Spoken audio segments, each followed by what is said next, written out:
नमस्कार, आप देख रहे हैं न्यूज 18 बिहार झारखंड और मैं हूं आपके साथ लक्ष्मी। नीट पेपर लीक मामले में रोज नए नए खुलासे हो रहे हैं। देवघर से गिरफ्तार आरोपी चिंटू ने ईओयू के सामने एक बड़ा खुलासा किया है। न्यूज 18 को सूत्रों के हवाले से मिली जानकारी में चिंटू ने यह बताया कि पटना के करीब 35 छात्रों को उत्तर रटवाया गया था। चिंटू को प्रश्न पत्र रॉकी नाम के एक शख्स ने व्हाट्सएप पर भेजा था। रॉकी ने सबसे पहले उसे बायोलॉजी का प्रश्न पत्र भेजा, उसके बाद फिजिक्स और फिर केमिस्ट्री का प्रश्न पत्र भेजा।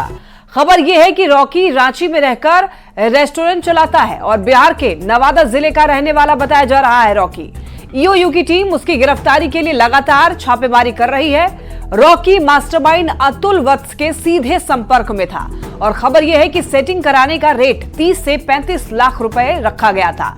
चिंटू ने इस पूरे खेल में 5 मोबाइल फोन का इस्तेमाल किया था। फर्जी दस्तावेज के जरिए उसने सिम कार्ड खरीदे, लेकिन जब अन्य साथियों की गिरफ्तारी होने लगी तो सिम तोड़कर फेंक दिया। आरोपी चिंटू का खुलासा हुआ है कि रॉकी ने सबसे पहले प्रश्न पत्र भेजे हैं व्हाट्सएप के जरिए। सबसे पहले बायोलॉजी का भेजा, फिर फिजिक्स का, उसके बाद केमिस्ट्री का। और सूत्र ये बता रहे हैं कि चिंटू ने ईओयू को अहम जानकारी दी है। और ज्यादा जानकारी के लिए न्यूज 18 संवाददाता सुशांत सोनी हमारे साथ जुड़ रहे हैं। सुशांत, नीट पेपर लीक मामले में कई बड़े खुलासे हो रहे हैं दिन प्रतिदिन, क्या कुछ नया अपडेट इस मामले में? देखिए, जिस तरीके से नीट परीक्षा पत्र लीक मामला बिहार से लेकर अब झारखंड तक इसका तार जुड़ता नजर आ रहा है, ऐसे में झारखंड के 3 जिले में जो है कई तरह की जो है वो जांचें चल रही है। पहली अगर हम बात कर ले तो रांची है, दूसरा हजारीबाग, और जो गिरफ्तारी हुई है लोगों की वो देवघर है। लेकिन हजारीबाग इसलिए भी जो है प्रथम देखा जा रहा है क्योंकि यहाँ का जो एक लोहसिंगना थाना क्षेत्र का जो एक परीक्षा केंद्र ओएसिस स्कूल को बनाया गया था, अगर हम ईओयू की जो प्रेस विज्ञप्ति जिन्होंने जारी किया है उसकी अगर हम माने तो जो है कई तरह के जो है अहम दस्तावेज ईओयू की टीम ने जो है जांच किया है वो यहाँ से पाया है, जिसको लेकर जो है कई तरह की बातें कही जा रही है। तो देखिए, आज ये तस्वीर आप देख पा रहे हैं। आज संसद सत्र शुरू होने जा रहा है, 18वीं लोकसभा का सत्र।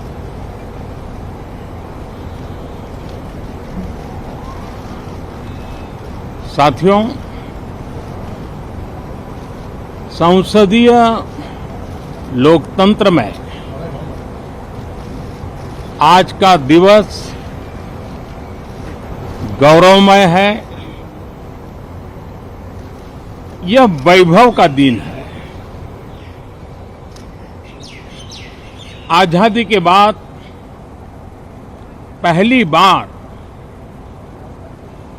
हमारी अपनी नई संसद में ये शपथ समारोह हो रहा है।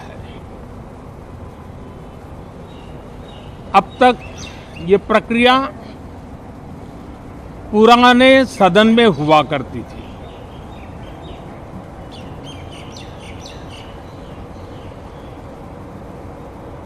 आज के इस महत्वपूर्ण दिवस पर मैं सभी नवनिर्वाचित सांसदों का हृदय से स्वागत करता हूं, सबका अभिनंदन करता हूं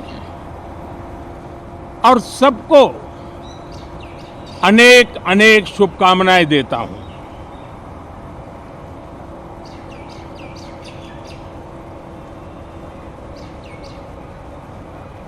संसद का ये गठन भारत के सामान्य मानवीय के संकल्पों की पूर्ति का है। नए उमंग, नए उत्साह के साथ नई गति, नई ऊंचाई प्राप्त करने के लिए ये अत्यंत महत्वपूर्ण अवसर है। श्रेष्ठ भारत निर्माण का, विकसित भारत 2047 तक का लक्ष्य, ये सारे सपने लेकर के, ये सारे संकल्प लेकर के आज 18वीं लोकसभा का प्रारंभ हो रहा है। विश्व का सबसे बड़ा चुनाव बहुत ही शानदार तरीके से, बहुत ही गौरवमय तरीके से संपन्न होना ये हर भारतीय के लिए गर्व की बात है। 140 करोड़ देशवासियों के लिए गर्व की बात है। करीब 65 करोड़ से ज्यादा मतदाताओं ने मतदान में हिस्सा लिया। यह चुनाव इसलिए भी बहुत महत्वपूर्ण बन गया है कि आजादी के बाद दूसरी बार किसी सरकार को लगातार तीसरी बार सेवा करने के लिए देश की जनता ने अवसर दिया है। और यह अवसर 60 साल के बाद आया है। ये अपने आप में बहुत बड़ी गौरवपूर्ण घटना है। साथियों, जब देश की जनता ने तीसरे कार्यकाल के लिए भी एक सरकार को पसंद किया है, मतलब उसकी नीयत पर मोहर लगाई है, उसकी नीतियों पर मोहर लगाई है, जनता जनार्दन के प्रति उसके समर्पण भाव को मोहर लगाई है। और मैं इसके लिए देशवासियों का हृदय से आभार व्यक्त करता हूं। गत 10 वर्ष में जिस परंपरा को हमने प्रस्थापित करने का निरंतर प्रयास किया है, क्योंकि हम मानते हैं कि सरकार चलाने के लिए बहुमत होता है, लेकिन देश चलाने के लिए सहमति बहुत जरूरी होती है। और इसलिए हमारा निरंतर प्रयास रहेगा कि हर किसी की सहमति के साथ, हर किसी को साथ लेकर के मां भारती की सेवा करें, 140 करोड़ देशवासियों की आशा आकांक्षाओं को परिपूर्ण करें। हम सबको साथ लेकर के चलना चाहते हैं, सबको साथ लेकर के संविधान की मर्यादाओं का पालन करते हुए निर्णयों को गति देना चाहते हैं। 18वीं लोकसभा में हमारे लिए खुशी की बात है कि युवा सांसदों की संख्या अच्छी है। और हम जब 18 की बात करते हैं तो भारत की परंपराओं को जो जानते हैं,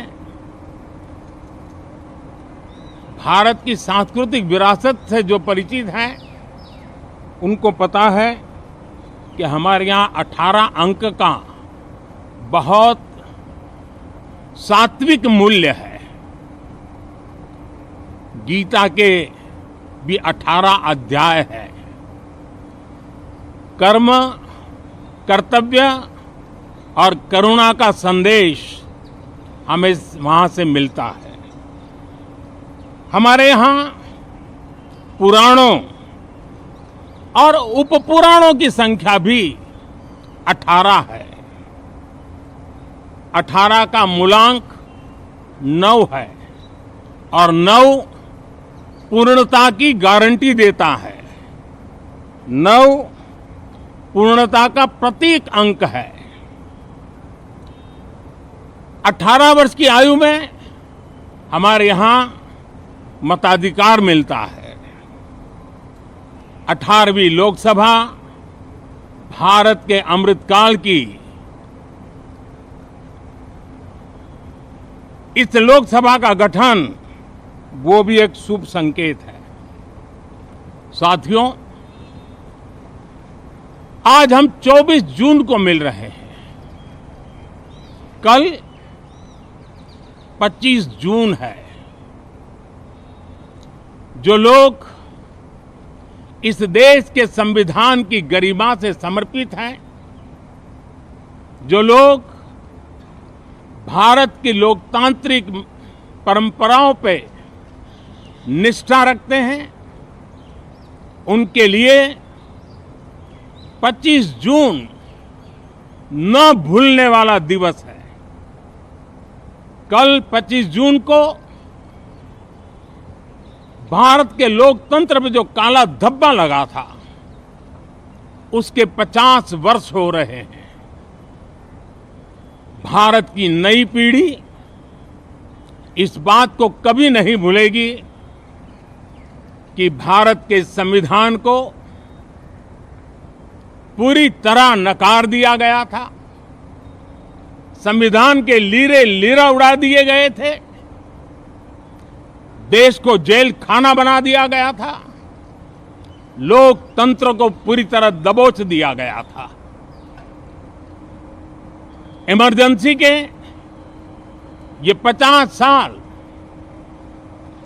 इस संकल्प के हैं कि हम गौरव के साथ हमारे संविधान की रक्षा करते हुए, भारत के लोकतंत्र लोकतांत्रिक परंपराओं की रक्षा करते हुए देशवासी संकल्प लेंगे कि भारत में फिर कभी कोई ऐसी हिम्मत नहीं करेगा जो 50 साल पहले की गई थी और लोकतंत्र पे काला धब्बा लगा दिया गया था। हम संकल्प करेंगे जीवंत लोकतंत्र का, हम संकल्प करेंगे भारत के संविधान की निर्दिष्ट दिशा के अनुसार जन सामान्य के सपनों को पूरा करना। साथियों, देश की जनता ने हमें तीसरी बार मौका दिया है। ये बहुत ही महान विजय है, बहुत ही भव्य विजय है, और तब हमारा दायित्व भी 3 गुना बढ़ जाता है। और इसलिए मैं आज देशवासियों को विश्वास दिलाता हूं कि आपने हमें जो तीसरी बार मौका दिया है, 2 बार सरकार चलाने का अनुभव हमारे साथ जुड़ा है, मैं देशवासियों को आज विश्वास दिलाता हूं कि हमारे तीसरे कार्यकाल में हम पहले से 3 गुना ज्यादा मेहनत करेंगे। हम परिणामों को भी 3 गुना ला करके रहेंगे। और इस संकल्प के साथ हम इस नए कार्यभार को लेकर के आगे चल रहे हैं। माननीय सभी सांसदों से देश को बहुत सी अपेक्षाएं हैं। मैं सभी सांसदों से आग्रह करूंगा कि जनहित के लिए, लोक सेवा के लिए हम इस अवसर का उपयोग करें और हर संभव हम जनहित में कदम उठाएं। देश की जनता विपक्ष से अच्छे कदमों की अपेक्षा रखती है। अब तक जो निराशा मिली है, शायद इस 18वीं लोकसभा में विपक्ष देश के सामान्य नागरिकों की विपक्ष के नाते उनकी भूमिका की अपेक्षा करता है, लोकतंत्र की गरिमा को बनाए रखने की अपेक्षा करता है। मैं आशा करता हूं कि विपक्ष उसमें खरा उतरेगा। साथियों, सदन में सामान्य मानवीय की अपेक्षा रहती है डिबेट की, विजिलेंस की। लोगों को अपेक्षा नहीं है कि नखरे होते रहे, ड्रामा होते रहे, डिस्टर्बेंस होता रहे।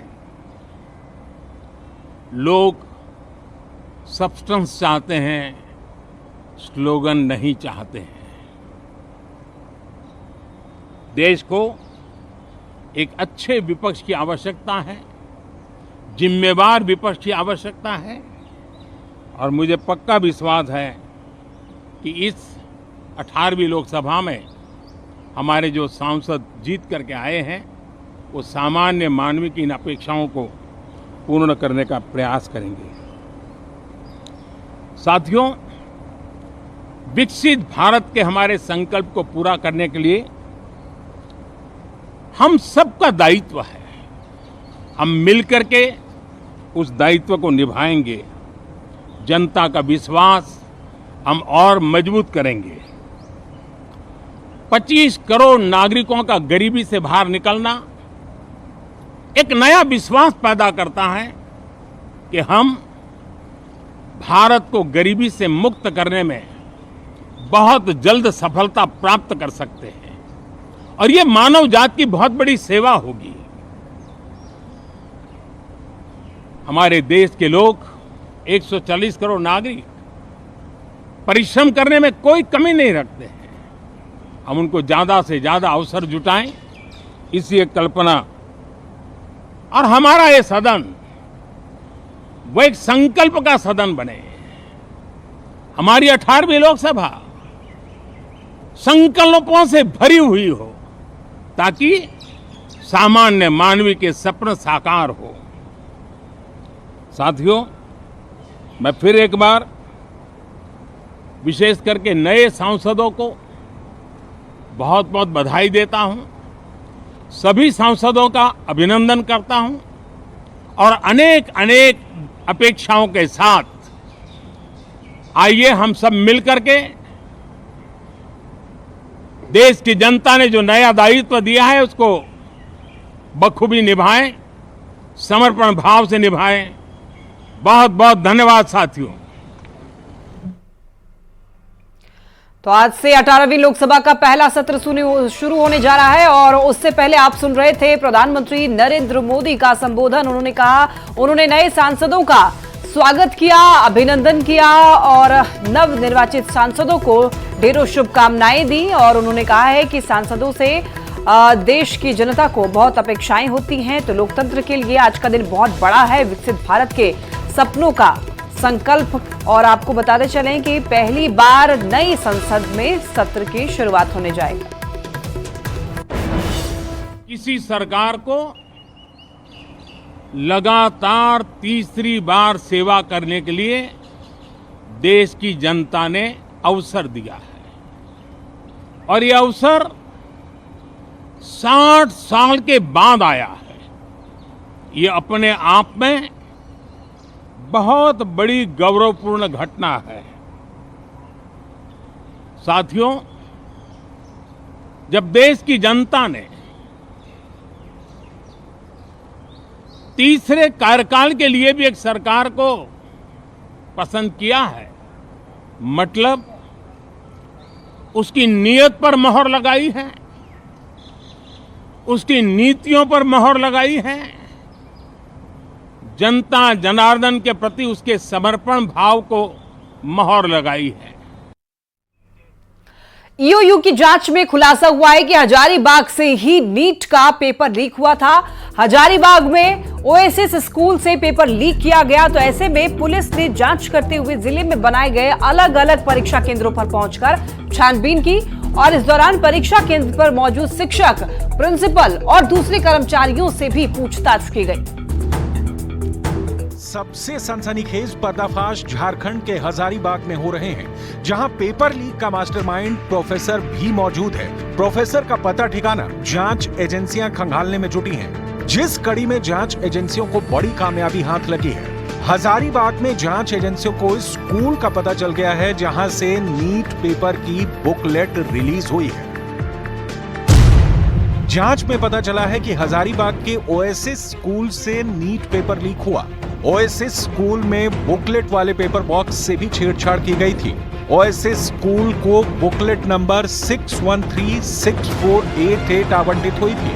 यही बुकलेट नंबर 61364888 आरोपी अमित आनंद के घर पर जली हुई मिली। हजारीबाग के ओएसएस स्कूल से नीट धांधली के तार जुड़ने के बाद जांच में स्कूल के प्रिंसिपल और मालिक से पूछताछ भी शुरू हो चुकी है। इनके साथ स्कूल के टीचर, सुरक्षा कर्मी और परीक्षा के दिन तैनात तमाम कर्मचारियों को भी जांच में शामिल किया जा सकता है। हजारीबाग में पेपर लीक की जांच की आंच एक बैंक तक भी जा पहुंची है, क्योंकि इस बैंक में परीक्षा से पहले पेपर रखे गए थे। जांच एजेंसियां बैंक मैनेजर से पूछताछ के साथ बैंक के सीसीटीवी को भी खंगाल रही हैं। नीट परीक्षा पत्र लीक मामला जो है वो काफी तूल पकड़ता नजर आ रहा है और इसका तार अब हजारीबाग से भी जुड़ गया है। अगर हम पिछले दिनों की बात कर ले तो देखिए हजारीबाग का यह लोहसिंगना थाना क्षेत्र का ओएसिस स्कूल है, जहां सूत्र बताते हैं कि पिछले दिन जो है पटना से ईओयू की टीम जो है वो यहां पर पहुंची थी और विद्यालय के जो तमाम शिक्षक हैं, इसके अलावा परीक्षा में जो शामिल है जो कर्मचारी थे उनसे पूछताछ की गई है। इसके साथ ही जो है हजारीबाग में अन्य परीक्षा केंद्र बनाए गए थे, वहां पर भी ईओयू की टीम के द्वारा जो है पूछताछ की गई है। अगर क्वेश्चन पेपर लीक की बात की जाए, जो भी साक्ष्य उन्हें जो है वो सबूत प्राप्त हुए हैं, खासकर उनकी जो है वो जांच की बात कही जा रही है। अगर हम सूत्र की माने तो जिस तरीके से लगातार झारखंड और बिहार में इसकी जो जांच चल रही है, इससे कई जो है वो सबूत सामने आ सकते हैं। लेकिन हम बात हजारीबाग की कर रहे हैं तो जिस तरीके से यह मामला प्रकाश में आया है, हजारीबाग का भी जो है वो नाम जुड़ता नजर आ रहा है। ऐसे में नीट परीक्षा पत्र लीक मामले में कई चेहरे के नाम आ सकते हैं और ऐसे पर जो है आगे उन पर भी जो है वो कार्रवाई देखी जा सकती है। नीट का पेपर प्रिंटिंग प्रेस से रांची के सदर थाना क्षेत्र के ब्लू डॉट कुरियर आया था, फिर यहां से हजारीबाग के कुरियर सेंटर पर गया। इसके बाद वहां से पेपर डंप बनाया गया और हजारीबाग के एसबीआई बैंक की शाखा में ले जाया गया था। टीम को शक है कि इसी दौरान कहीं पेपर लीक किया गया था।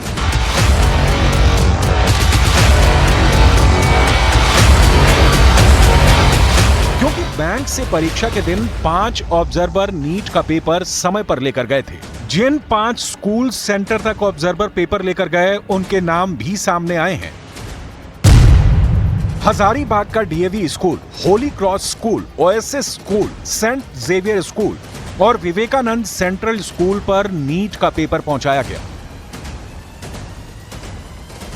जांच में यह भी पता लगा है कि बैंक से सभी ऑब्जर्वर ने परीक्षा केंद्रों पर समय से पेपर पहुंचाया।